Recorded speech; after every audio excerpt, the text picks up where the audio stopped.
Hey, and welcome to Better Utah Broadcast. My name is Katie Matheson. I am the Communications Director here at Alliance for a Better Utah, and today we're going to do a session in summary, Better Utah Broadcast. So welcome, Lauren, our Policy Director. Thanks for being here. Yeah. And how did the session go for you? Just like in sum, not like specific bills, but how'd you feel about it? It was good. So that was my first time doing the entire legislative session. I came on with Better Utah like last year, like during the last week of last year's legislative session. So it was a really good learning experience for me to be thrown in the deep end and get a better understanding for everything that's going on. Great. What was your favorite part of the session? Oh man. This is going to sound so stupid. In the House and the Senate, there are these like nice plushy velvet seats. And after you've been like running around all morning or in committee meetings, it's just so nice to like go in the afternoon and just get to sit in one of those. So if you ever come up to the Hill, that's where you should go. That's hilarious because that's the first time I've ever heard somebody talk about that, but it's so true. They're very luxurious. They're so nice. Nicer than you'd expect. Kelsey, our intern, is behind nodding. Yes, those are nice seats. It's a beautiful building, beautiful room. So, I mean, I guess it makes sense that they have nice seats. Nice. Okay. And then what's your least favorite part of being up there on the Hill? There are a lot of bills. There are a lot of bills passed. Some of them we support. Most of them we're tracking, we don't. And because the session is so short, they're passing these bills that a lot of people are really opposed to. And they often, what they'll do is like cut public testimony short. Like say like, well, we'll take 4 comments in favor and 4 comments opposed, even if there's an entire room full there and, you know, an overflow room full of like people opposed to a particular bill. So I think that was really frustrating. Watching the public transparency piece and how that played out. And obviously, like, there are always going to be time constraints, but it was frustrating, like, legislators are so intent on, like, getting through so much legislation that I think a lot of times they don't give, individual bills the due diligence that they really deserve. That's interesting. We as a staff here at Better Utah have been kind of talking about the length of the 45-day session, and we today actually in the Deseret News, Jay Evanson, in his column, he wrote about this very topic, the length of the process, and also he kind of questioned whether or not we need something longer. So we are actually we have one of the shortest sessions in the country, but as compared to our population size and also how fast we're growing, there are questions as to whether or not we can do what needs to be done in that session. Not to say that there isn't plenty of wasted time during the session too, right? We had one of our interns, Kelsey, I think it was. Yeah. Look at how much time is spent on personal privilege, which is, of course, when a legislator is on the floor and brings up something not related to legislation, like such and such school is here, let's give them a round of applause, which is great. Glad that students are going, but also, what was it, like 6 hours of... 6 hours of here. Just hop on for a second. Say hi, Kelsey! Hi. 6 hours, 5.42 hours spent of floor time not working on floor things, over 2.5 spent on just personal privileges alone, and that was just in a month from the 11th to the 11th. So that's not even the entire session. That's a lot. Yeah, definitely. So to limit maybe public comment for the sake of time, but then take up so much time. Of course, they're in different meetings, but like on the whole, it's a little frustrating. Yeah, and some of those meetings are closed to the public, like the Republican caucus, the Majority Caucus. Closed those door meetings sessions are always closed, and so I think the public loses when people aren't allowed to hear like what are the deals that are being made and who's being included and who's being cut out. Right. And, with those closed door caucus meetings, the worst part of that, of course, is that with a supermajority on the Hill, the actual big, meaty legislation that's really going to impact the lives of the Utahns happens behind those doors. Right. And the public is kept out. And that's where the real problem is. Because that the tax bill that ultimately didn't happen, but will happen soon, is happening behind those closed doors. And everyone will be impacted by that. So, yeah. And also, too, I'm not convinced that extending the length of the session is an issue. I mean, that's one solution, but like really, like if we extended the session from like 45 days to 60 days, what we would get is just like, oh, hooray, 25% more bills. And what we need is for lawmakers to like take some individual responsibility, step back and say like, like this bill is not that important, and They it's love just gonna individual like responsibility. I know, but like it's just there's a lot of bills. I don't want to call them frivolous because it's like, but it's like this is not worth the Important. state. It's not important enough to trump all the really good legislation that like we don't have time to get through. And it's funny because a lot of times we've seen the more conservative members who theoretically are smaller government types put forward the most legislation and do it the fastest, right? So they'll do it really, really fast and then they'll put forward a bunch. So it's kind of odd. How many bills passed? 574, something like that? Yeah, something like that. That's a lot. So, How many of them are resolutions, do we know? oh, I don't. I wish we did. Which mean As an organization, we have a position on resolutions. we have a very strong position on resolutions, which is that actually Thurston has the same position, which is that most of them don't do anything. He said on the House floor at one point. Literally none of them do anything. And that's not to say that they're all terrible. Like, for example, Representative Karen Kwan had a resolution that, like, it wasn't, like, stating that Utah was in favor of the ERA, but it was, like, more gently saying that. It was, like, a gentle support of adding language to the U.S. Constitution that supports women's equal rights. It's 2019, everyone. I know, right? So, like, and the reason she ran that resolution is because Jim DeBackus had tried to run bills in the past, just like stating that Utah would support ratifying the ERA, and those always got shut down. So it was like resolutions are usually, we think about them as like a baby step forward, but I think as a whole, sometimes we're too focused on taking baby steps that we're not brave enough to take the like big steps that we need to take. Well, and here's the thing even about that. Like, we passed a resolution, last year, 2 years ago, that said, okay, climate change is real. We believe in it. But then this year there was a bill, it was the wildfire bill, and we wanted to mitigate impacts of wildfire, but it couldn't pass until they took out the reference to climate change. So that resolution, at least this time, did nothing to help climate change. Yeah, and even if it had included climate change, it still would not have done anything. Because that's the thing. Resolutions are often like a litmus test. Like, they're not binding on legislators and how they act in the future. It's just like getting a read of where everybody is ideologically at any given moment. So here's the question. Wasn't the Con bill a resolution? that was a resolution. And that one is binding in the sense that a resolution is how you authorize like ratifying or opting into a constitutional convention. And the Con. So that was a big one. Yeah, the Con resolution. Yeah, so in that case, we are super against it, not just because it's a resolution, but because it said a really bad thing, which is that it wants to organize a constitutional convention. And we, weirdly enough, joined forces with the Eagle Forum, which is a super conservative grassroots organization that's been up there for, years? Since the 70s. I've been watching a lot of Parks and Rec, and I gotta say, like, whenever you see Marsha Langman from that show, I'm like, oh my goodness. Is she the one from the family, like the organization? Yeah. Yeah. And she and her husband are super against gay marriage, and he's super fabulous. Yeah.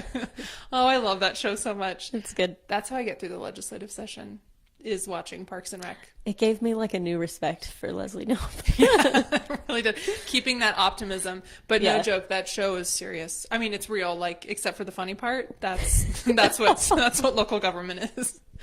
Okay, so let's get into like a summary of what we thought in terms of top wins and top disappointments for the session. Yeah. So we kind of internally created this list, and we can kind of go through them. So one is Todd Weiler's bill, SB 32, which I believe it requires that all minors have access to a public defender or at least a lawyer, because there's something like, some of the coverage I saw said 15,000 minors a year are going without representation, which is astonishing to me, because isn't that like counter to what we believe? Isn't that counter to a person's right to representation? Yeah, so this, right now, we make sure that all homeless individuals in the state have a lawyer, like whenever they're in court. And so this would modify the definition to also include like minors. So children will always have lawyers, which is great. Yeah, that's a really good one. Thank you, Senator Weiler, for that bill. That was great. Don't ever say that we don't thank you again. And I'll say, I think that bill, you can look at criminal justice reform as a broader trend that the legislature is adopting. Their criminal justice reforms, I think, is one of the biggest wins from this session.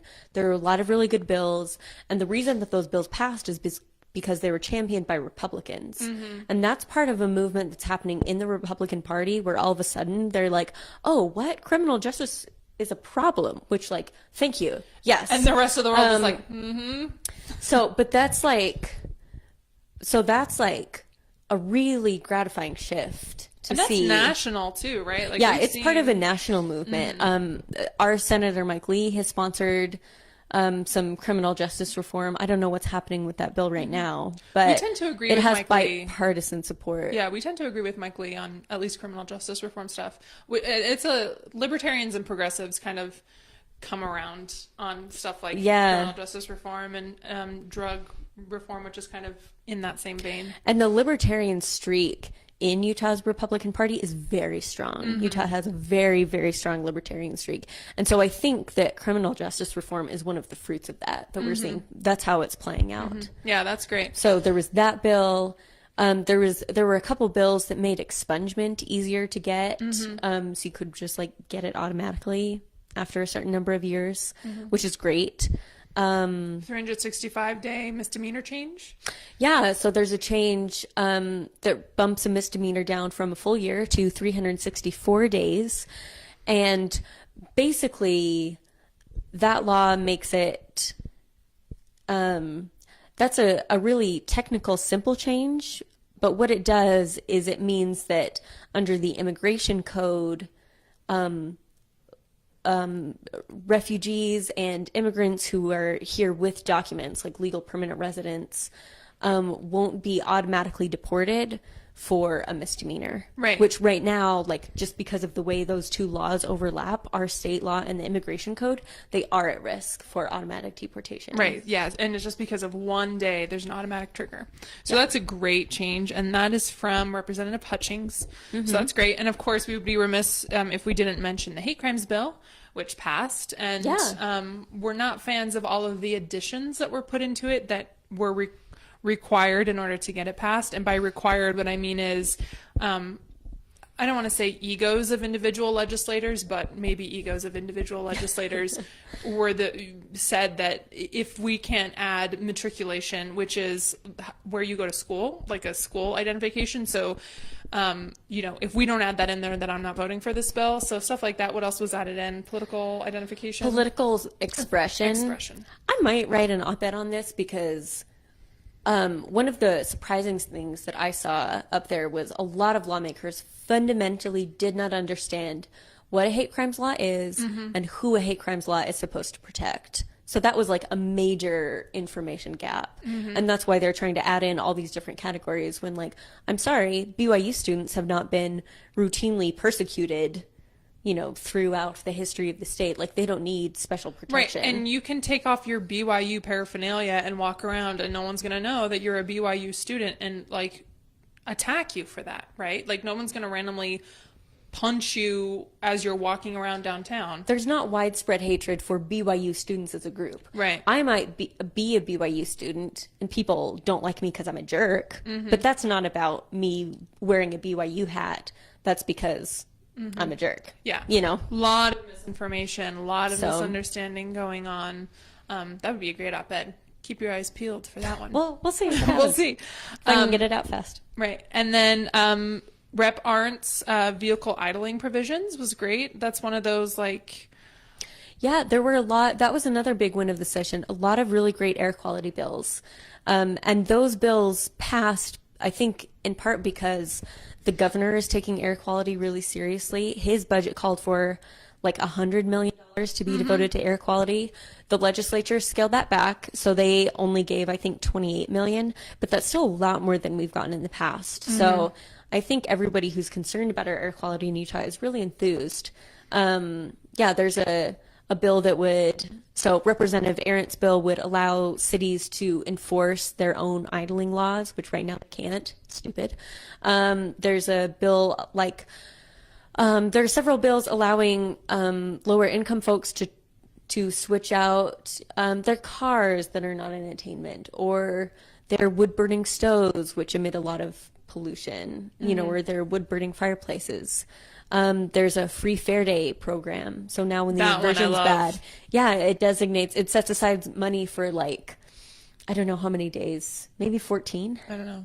14 days like throughout the year. So when, you know, the wildfires are really bad in the summer or the inversion is really bad in the winter, Utah can take a proactive step to immediately reduce the emissions we're putting out by allowing people to ride the front runner. Yeah.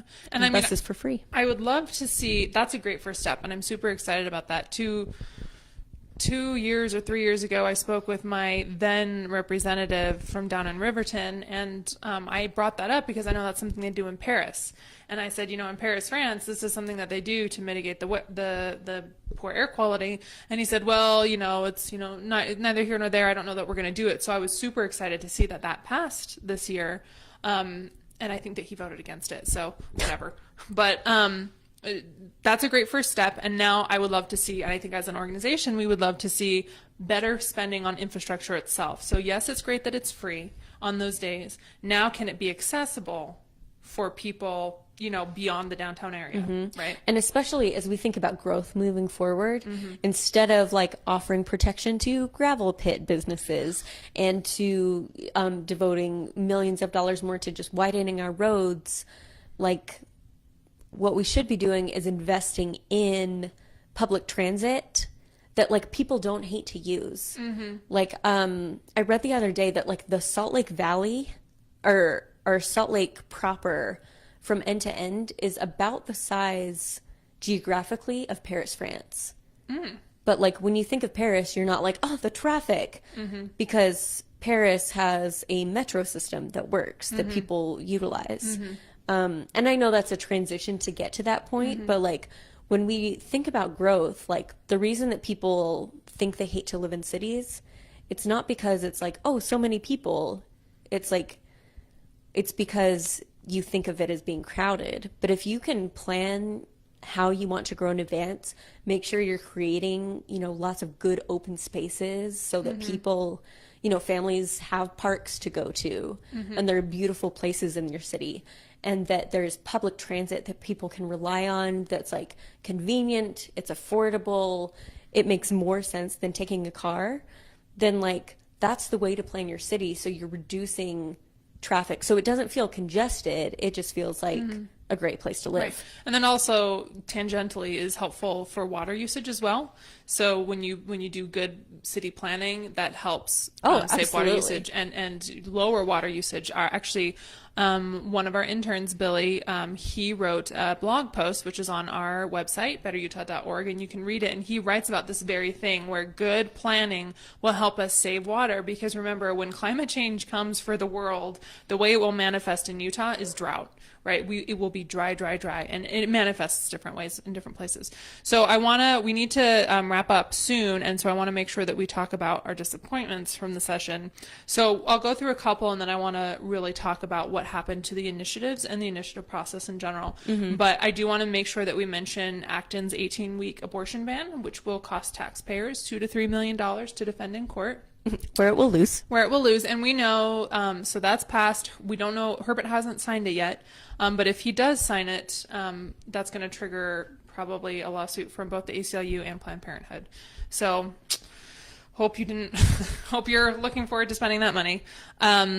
And then the conversion Yeah, if therapy you bill. don't want to give money to Planned Parenthood, Utah, stop passing unconstitutional bills because that sends your tax dollars directly Hot to them. take. That's a good one. It's true. The conversion therapy bill was a massive disappointment. It looked like it was going to go through. We were all super optimistic, and then we had the neutral stance of the LDS Church, and everybody thought it was going to pass. And then Carrie Ann Lisenby recommended the substitute, which passed out of committee, and it was not a good bill. The substitute was not a good bill. It didn't protect trans people, and In fact, it protected conversion therapists, and it was written by lawyers for conversion therapists. Yeah. So, yeah, big thumbs down. So I think that Troy Williams and Equality Utah, they did great work on that. I think Troy Williams did the right thing the next day by leaving the suicide what is it task called? force, The task prevention, force, yeah. suicide I prevention think that task force. he said, I don't want to be window dressing on your task force if you're not actually going to take steps, which was like, I mean, on point for him to say that, because it's true. Like, if you're not actually going to take steps to save the lives of people who are hurting, then why am I even here? Right? So it's a disappointment, but we're hoping that it will come back next year. And then, of course, the inland port drama, like all of that stuff. And then the gravel pit bill, where last minute, the gravel pit bill died, and then it came back again, and then it died, and then it came back again. Yeah. Last minute on the Hill, and they passed extra protections for gravel pit owners, businesses, at the expense of the communities that are impacted by them in the surrounding areas. So the Utah way. But then let's get into the ballot initiative. So of course we all know what happened with Prop 3. We know that there are some people who will get Medicaid, but there are about 60,000 people who would have gotten Medicaid through Prop 3 who now are stuck on the exchange. And that's for people 100 to 138% of the poverty level. So what that looks like for an individual is making anywhere between $13,000 and $17,000 a year. You are now on the exchange instead of getting Medicaid. And for a family of four, it's about $25,000 a year. So that is not a large amount of money, and these people are still on the exchange, so they likely will not be getting healthcare coverage because premiums are still premiums. Yeah, it's still expensive. But what happened with the initiative process? I feel like this flew under the radar because it was a little bit confusing, and I think that was the point of it. So can you kind of give us an overview of what happened with the initiative process? Yeah, so with the initiative process, there wasn't like one initiative bill that would change everything. Instead, there were 3 bills that would make changes. And the cumulative effect of those bills is that it's going to make the initiative process harder. It's going to make it harder for bills to get on the ballot. It's going to make it harder for volunteers to participate. It's going to chill voter participation. So the most egregious of those bills was one run by Brad Daw. If you want to look it up online, it's HB 133. And that bill would delay implementation of initiatives. And so it says, okay, all initiatives now have to be postponed at least until 60 days after the legislative session. So it gives the legislature a nice window to make whatever changes they want to make. Because like legislators said in committee,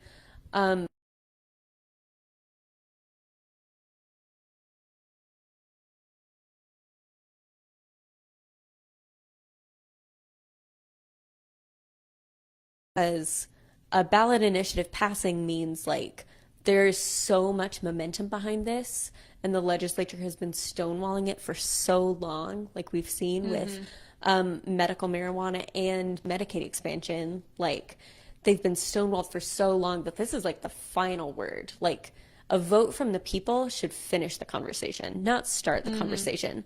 So this would delay all ballot initiatives. And if a ballot initiative involves a tax increase, like Prop 3 did with Medicaid expansion, it would be delayed for not only after the following legislative session, but through the rest of the year. So to take the example of Prop 3, it passed in November 2018.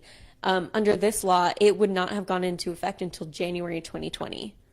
So it just adds like months and months extra, like a whole year extra for no reason, right. just like because legislators don't like tax increases. Right. And in the case of Medicaid expansion, we know that the implication of this bill is life and death for some people. There was a Harvard study a number of years ago that showed the number of people who have died because states refused to take Medicaid expansion in a given year. And in Utah, it was around 300 something.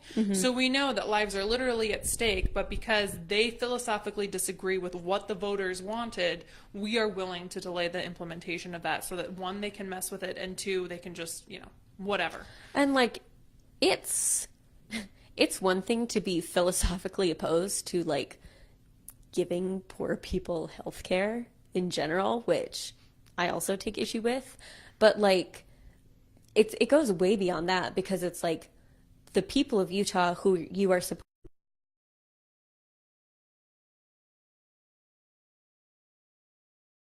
particular district, this is like everybody in the state. This is way more comprehensive than a usual vote like we would get in the legislature. This is more thorough. This is a better representation of what people want.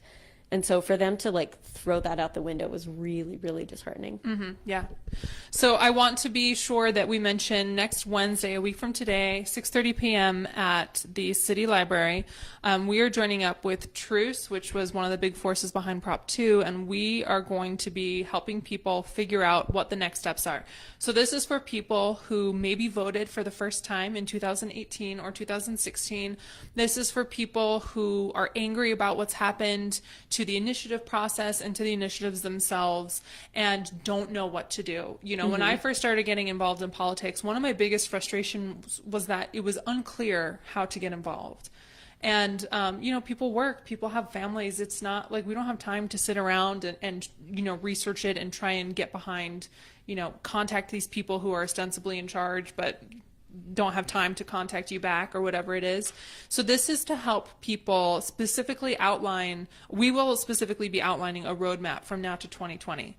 And the idea of that is like, this is what happens at this time. This is when, the various political parties have their conventions. This is, if you are this person, you can get involved here. And this is what this means. So kind of stripping away the jargon, that politicos use, and just speaking people to people about how you can make an impact in 2020 during election season. Because the reality is that if we do not deliver electoral consequences for what happened this past session, specifically to the initiatives and the initiative process in this state is effectively dead.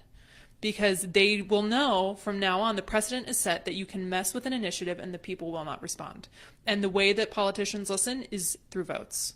So 2020, prepare, start prepping for 2020 now. Again, that's March 27th, which is next week, 6:30 p.m. at the City Library with us, Alliance for a Better Utah, and Truce. So we hope to see you there. Thanks for joining us. Thanks for joining me, Lauren. Yeah. And let's see if I can turn this thing off now.